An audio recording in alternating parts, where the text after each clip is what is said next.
They were not dividing Asia, they were dividing Africa. What is it that is in Africa? You only divide that which is useful. Because that is how we divide cakes at weddings, because it is useful. There must be something in Africa. Everybody sees it, except us sometimes. And I know what is in Africa. First it was us, the men who would provide labor. For that reason they took away half of the population of Africa, 15 million, to the rest of the world. America is America because of Africa. When you go to the London Underground and you say, I'm in the tube, always remember that your ancestors were there. They took us, they enslaved us. And when they had used our labor after the end of the agricultural revolution, they came now, they were not satisfied because this land was too beautiful to be looked at from afar. They now came and colonized us. They now came and lived with us. What is so beautiful about Africa that if you can't control it from afar, you come and live in our very heart? What is it? I know what it is, but I'll talk about that a little later. When they had colonized us and we were agitated, and they dropped the thing called colonization, unknown to us, they brought another thing called neo-colonization. That is controlling our minds. That is why, unfortunately, even here as I speak to you, I speak in a foreign tongue.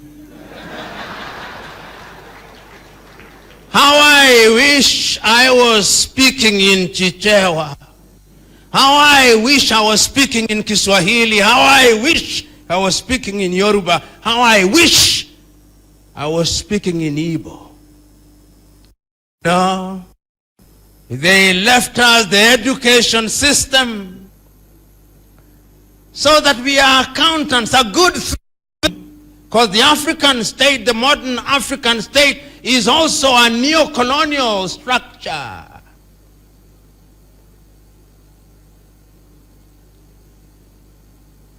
LLB, London. We go to school, all of us, as I said a little earlier, but as my kinsman and my countryman, rather than my kinsman, Ngugi wa Thiong'o says, until the day that we decolonize our minds, we are going nowhere. I'm still talking about harmonizing our resource, because the greatest resource is the mind, the man whose portrait you've put there. One said, quoting James Lowell, he said, truth forever on the scaffold, forever on the crown. But that scaffold sways the future, but behind the dim unknown standeth God. There is a sense in which the mind is the standard of the man, and that is why I'm talking about us and our education.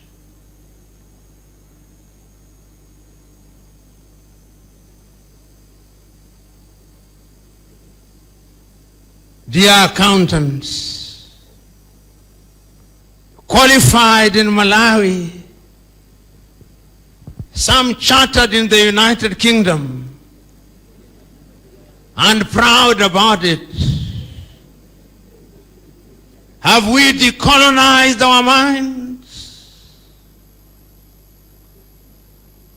Have you ever had a person, including us, coming to Mangochi in this beautiful place, and when they see the beauty of Lake Malawi, in the unguarded moment they say, this does not look like Malawi? Have you ever heard that? How is Malawi supposed to look like?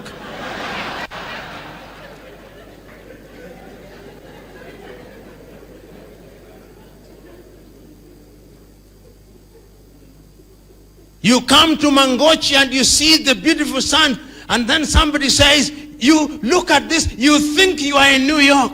Why? And you are in Malawi. Decolonize our minds. In a book written in the early 60s by Kenya's Ngugi wa Thiong'o, The River Between, one of his characters, Waiyaki, he goes out to acquire what he called the white man's education, and he tells him, go out there, learn the white man's ways, but never lose yourself. We have acquired education which is good, because all education, if used correctly, is good. But how are we using that education? I'm suggesting to us that if we want to harness African resources for our future, the first thing that we must harness is our consciousness and our intellect. And we must believe that we are not children of a lesser God. If Africa is to be great, our men and women must believe that they are capable of being great, because they are great. The Malawian must believe that they are capable of being great. The Malawian accountant must believe that they are capable of solving every accounting problem that there is in the world. And the Malawians must not believe that this is too complex. Now let us invite another accountant from the UK.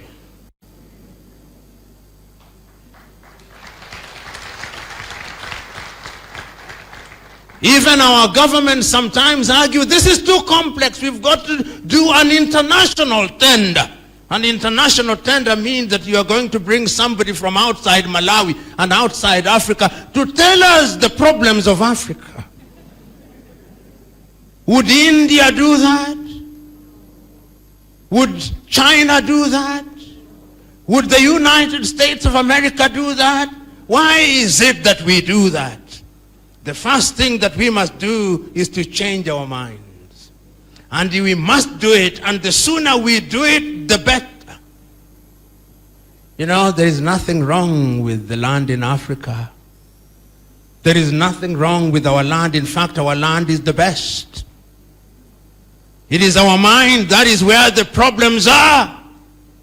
So if you thought I would tell you, let us open our minds so that Africa can be great, I will disappoint you. It is the mind that we must work on.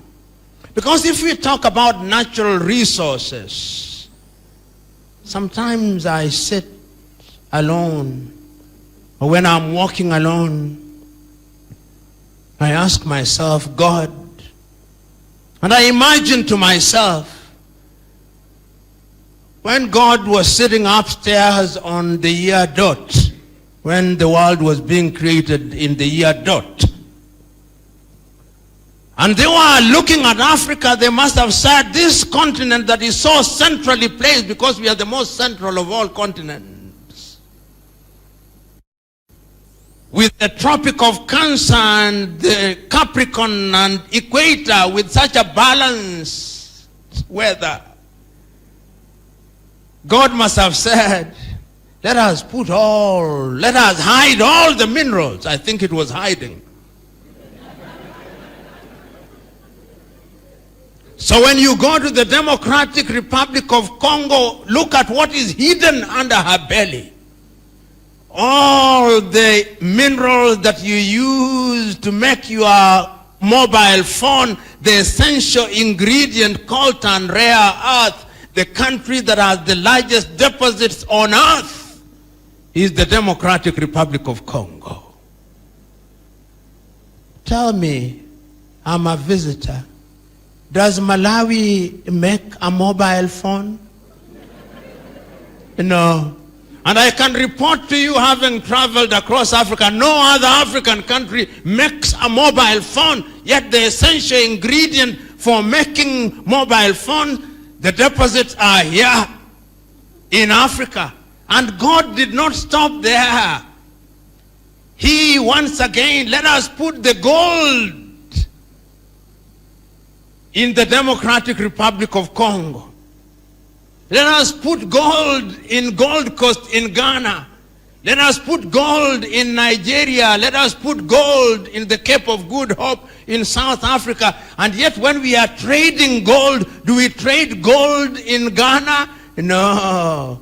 Gold is traded in London and diamond is traded in Amsterdam, where there is not a single diamond. And God did not stop there. They said that they need to eat something called cocoa, and he went to Ghana and Cote d'Ivoire and put all the cocoa in the world. But until only very recently, you and me, when we want to take good chocolate, we are looking at Lady Godiva.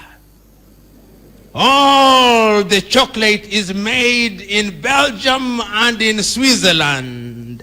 And when you buy somebody Swiss chocolate, when you travel, they tell you when you are at Amsterdam waiting to connect to Malawi, they tell you, oh, don't forget to buy me chocolate. We who have gone to school, who have taste for chocolate.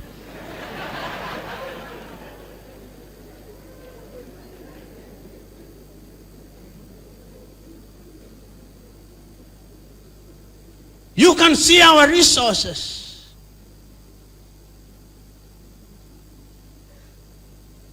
All here. Look at the rivers. As a young pastor, we used to sing in school, the river Congo is not navigable, but the Limpopo, the Zambezi, and the Niger are navigable.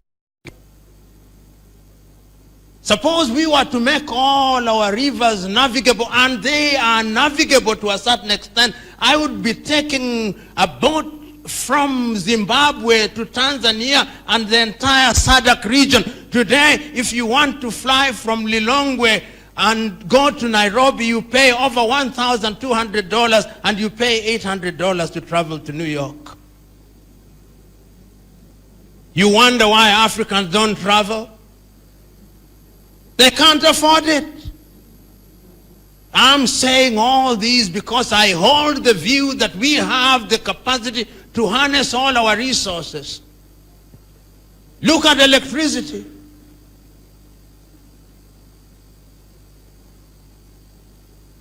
The Congo River, harnessed, can produce enough electricity to light the entire continent of Africa.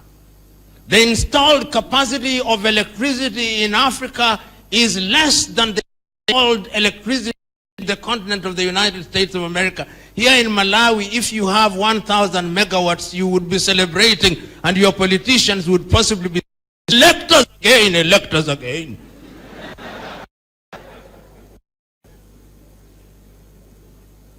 Iran produces more electricity than the entire sub-Saharan Africa combined, excluding South Africa. South Africa produces more electricity than the rest of sub-Saharan Africa.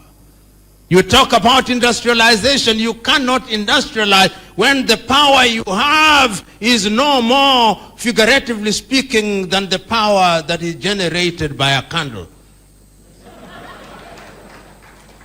You can write about industrialization, but I'll not take you seriously. It's like the games we used to play when we were a little younger. You can say all manner of things. You can call yourself mother, father, but you are not mother at that stage.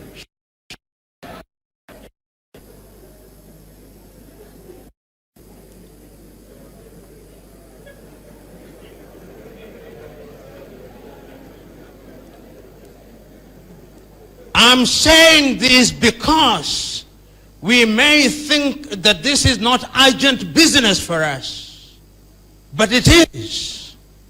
Today, we are talking about the fourth industrial revolution. We are talking about robotics.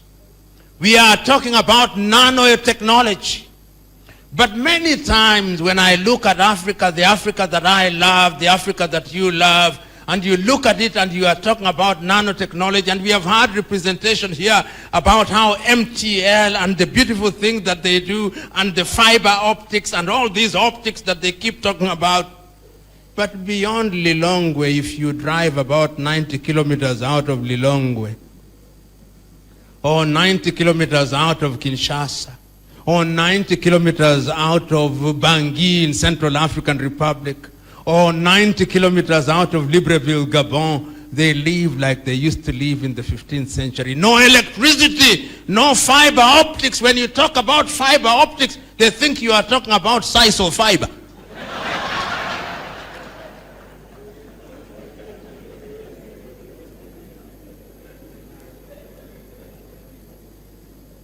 When I go to most African countries, including Malawi, I have to struggle. Even when they give me at the hotel, they give me, this is your Wi-Fi password.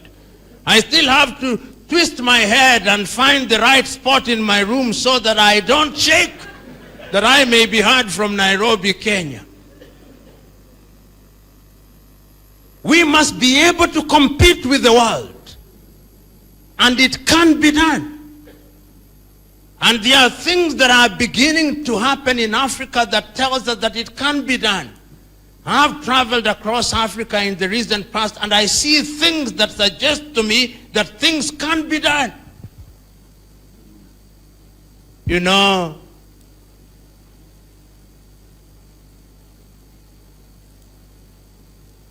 I traveled to Rwanda, which is a small economy. And I see the Rwanda that I saw in 1994 and the Rwanda that I see now. You may say all you want, but let us give credit where it is due. Let us give credit where it is due. I see a clean Kigali. I see internet connectivity. I see a people with a purpose. Because leadership is also at the center of effective utilization of resources. If you have men and women who know what ought to be done, they will lead you in the right direction. If what is happening in Rwanda can be replicated, Africa will begin to move in the right direction. But Rwanda must be seen in the context of Africa. Rwanda is small. It becomes Africa, then it becomes big. I've said at another time that when you are small and you are doing good things, even when we praise you, if you are small and you are a goat, you can only grow to be a fat goat, not a cow. And a big portion of a small thing is still small. And it is not only in Rwanda that I've seen things happening. I've seen things happening even in Ghana. The economy of Ghana is now growing this year at 5.7%. It may not mean much, but at least that administration is saying we are going to have a factory in all the 290 districts of Ghana. Good thing. I've seen in Tanzania, even in Kenya, we now have one of the largest wind farms in Africa. Good thing.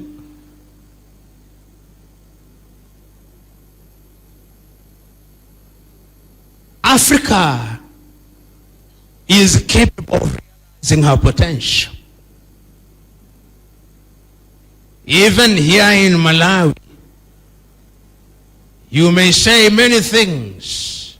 Your per capita income is not anything to write home about. I know the levels of poverty, like in most African countries, are high. I know your agriculture is suffering. But imagine to yourself if Malawi were to choose to be the fulcrum of SADC. Imagine if Malawi were to focus on tourism. What don't you have? The cleanest is Lake Malawi. The cleanest lake on earth is Lake Malawi. When I tell people at home I'm now eating one of the best fish on earth called chambo, they have not heard of it. Have you marketed chambo so that it becomes famous? Why is McDonald's mere potatoes? Potatoes famous, and why is chambo famous? Can chambo be replicated and franchised to be produced in the entire Africa as a Malawian product? Can't it? It can, but it requires leadership. Men and women in position of authority that see, what do we have? What do we have? And God says, allow me to be spiritual about this. I'm not going to have an altar call. But I remember that day. It was in the morning, about 3,000 years ago. A man who, when confronted by God himself, said, I cannot even speak. Says, but am I not the God who creates mouths and tongues? And he was told to go and liberate the Israelites from Egypt. He says, what shall I tell them? He was told, what do you have in your hands? What do you have? Because we are in the Egypt of poverty. We need to be liberated. We are in the Egypt of poverty. We need to be liberated. What do we have in our hand? We must ask each country what they have in their hands. When I go to South Africa, what do they have in their hands apart from the human resource? They have gold. That is what they must cast down. When you go to Namibia, what do they have in their hands? They have diamond. That is what they must cast down. When you go to Angola, what do they have in their hand? They have oil. That is what they must cast down. When you go to Lesotho, what do they have in their hand? They have water which they can sell to South Africa. That is what they must cast down. When you go to Eswatini, what do they have? They have farms and the reed dance. That is what they must cast down. When you go to Mozambique, they have fish. That is what they must cast down. When you go to Zimbabwe, what don't they have? They even have uranium and farms. That is what they must cast down. When you go to Zambia, what must they cast down? They must cast down copper. When you come to Malawi, what do you have? You have graphite and you have chambo. That is what you must cast down. When you go to Tanzania, what must they cast down? They must cast down diamond. When you go to Equatorial Guinea, oil, they must cast down. When you go to Kenya, they must cast down something, oil and coffee. You go to Uganda, they must cast down something in Rwanda and Burundi, and you can go on to Nigeria, to Mauritania, to Togo, to Benin. We have something to cast down. But we need leaders. And you are the leaders. Don't look for leadership elsewhere. Don't look for leadership elsewhere. Political leadership is critical, but they are leaders. If the accountants of Malawi, 2,300, and your CEO tells me by the end of the year, those who are practicing without registration, we are to come and register. You will be 4,000 of you if you speak with one voice. President Professor Wamutharika will summon you to the State House to ask you, guide me, intelligent men and women.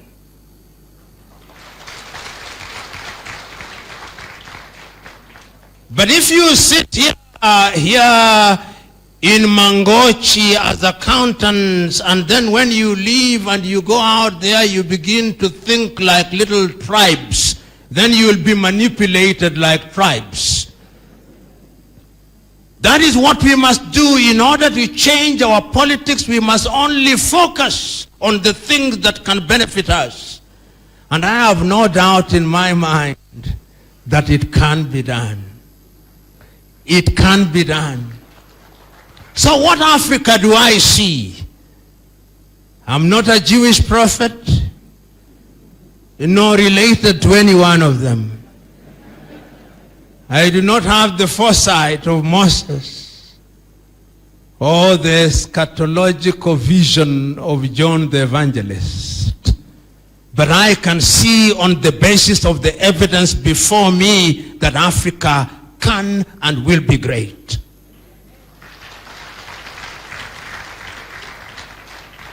Why do I say so when young Africans are trying to run away from Africa in order to avoid what they consider is tribal? Why do I say so when South Africans are sending away fellow Africans? Why do I see beauty in gloom? But is it not true that is darkest before dawn? Is it not true, as the ladies here will attest to, that just before a bundle of joy is delivered before, when there is either a boy or a girl, that the greatest and the most intense pain is just before the delivery, when laughter replaces wailing?